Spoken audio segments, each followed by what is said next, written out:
Go after her. Keep looking. "Naw," he says. "Just come home. I don't know if we're gonna keep you on the case. Besides, we have the attention of all the police departments in a 5-state area now. National news will jump all over this, probably make her identifiable anywhere she goes. We don't need you." I don't bother to tell him that Casey isn't stupid, that she'll change her identity again. She probably already has. "I don't work for you," I say, keeping the edge from my voice. "I work for the Paces." Brent's parents, who hired me as a PI to find the girl they're certain murdered their son, won't be any happier than Keegan that I let her get away.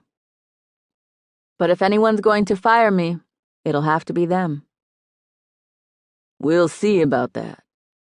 Come home, time to regroup and reevaluate." I nod. At least if I'm meeting him in Shreveport, that's precious time that will allow Casey to get farther away. "All right. I'll start home right now. You want to meet tomorrow?"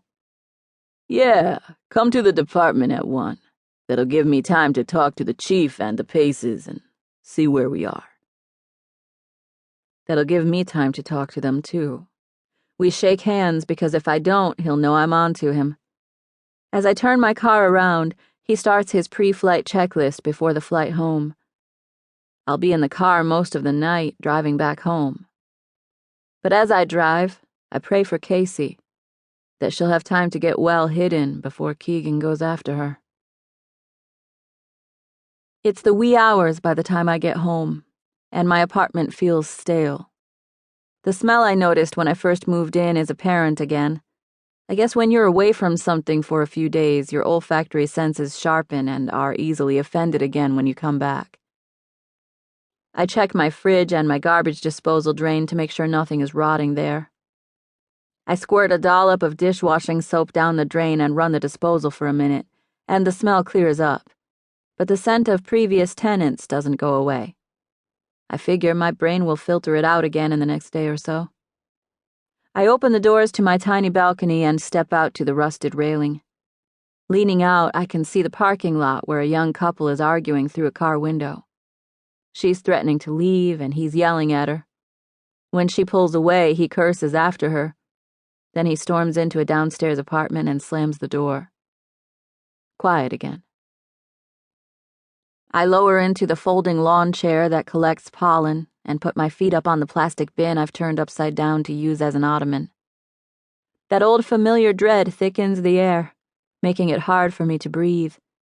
My shrink calls it depression and wants to dig deep into it. I've told her how disappointed I am in myself, that I feel lazy and useless since coming back stateside, that I have no purpose. Funny how chasing Casey made me forget all that. I did have purpose. I was trying to find the suspected killer of my childhood friend. Now I have another purpose. I drop my feet and plant my elbows on my knees. Why does the thought of keeping that secret deepen the dread? I'll have to hide what I know until I can make a case that can't be ignored or swept under a rug. I don't like lying to the Paces, who've been through enough and who trust me, not only as a PI but as their longtime family friend. They expect me to bring their son's killer to justice. I will do that. It's just that the person they're paying me to find is not his killer. I also don't like what this will do to the Shreveport Police Department, where I hope to work someday. I admire and respect cops, always have. There are good people in law enforcement who have made a difference in my life. There are men and women who run toward gunfire and screams and explosions when everyone else runs from them. The corrupt ones make it tough for those with courage and integrity. I don't want to lower the Shreveport cops' morale or paint them with a broad brush. I want my approach to be surgical, taking out the men who deserve to be in prison, the ones who give cops a bad name, the ones who are dangerous. I want the force to be rid of these and make them an example to any others who use their badges to terrorize and extort. And I want them to pay for every one of Brent's stab wounds, every lie they staged to cover up his murder,